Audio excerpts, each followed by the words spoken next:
So என்னோட okay. பள்ளி பருவத்திலேயே வந்து இஸ்லாமிய பள்ளிக்கூடம் மற்றும் கிறிஸ்துவ பள்ளிக்கூடம் 2 மத வழிபாட்டு தலங்களுக்கும், அது போக நான் சார்ந்த இந்து மத வழிபாட்டு தலங்களுக்கும் போயிட்டு வந்துட்டு தான் இருந்தோம்.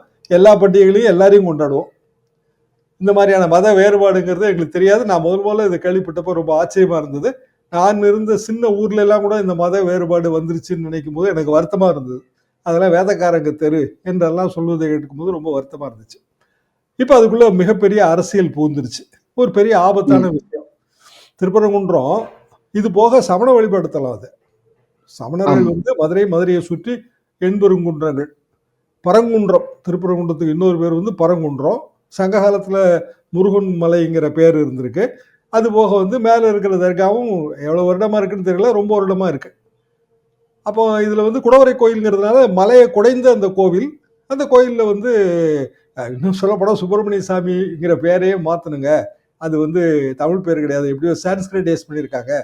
முருகன் ஆ. கோயில் தான் பேர் வைக்கணும்னு அது ஒரு தனி இயக்கம் இருக்கு. ரொம்ப நாளா இருக்கு அந்த இயக்கம். சுப்பிரமணிய முருக சாமி வழிபாடா? ஸ்கந்த வழிபாடான்ற வித்தியாசம். நெறைய வித்தியாசம் இருக்கு. அது முருக வழிபாடு தான் தமிழ் கடவுள் வழிபாடு. முருகன்ங்கிற சொல்லுக்கு அழகுங்கிற அர்த்தம் இருக்கு. அதுதான் வந்து தமிழ் கடவுள் வழிபாடு. அத வந்து இந்து மதம் அந்த மிகப்பெரிய ஒரு மதங்களோட ஒரு அதுக்கே உரித்தான குணத்துல வந்து சிறிய சிறிய வழிபாடுகள் ஸ்வீகரம் எல்லாம் செய்து கொண்டது. கபலீகரம் செய்து விட்டார்கள். இதுதான் வந்து பேச்சு. இது இது ஒரு புறம் இருக்க, இதுல இருக்கிற அரசியல்.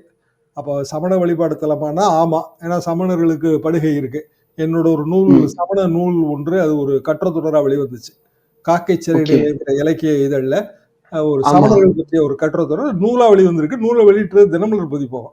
நூலா வெளியிட்டது. அதாவது எதுக்காக நான் சொல்றேன்னா, அது அப்ப அதுலயும் வந்து நான் இத பத்தி சொல்லியிருப்பேன். அரிட்டாப்பட்டிய பத்தி. ஓகே.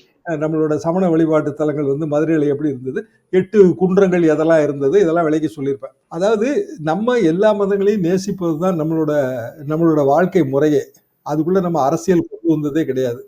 அன்பார்ச்சுனேட்லி இப்ப இந்த அரசியல கொண்டு வந்து பூத்துறது மூலமாக தேவையற்ற ஒரு அன்ரெஸ்ட், ஒரு பீதி.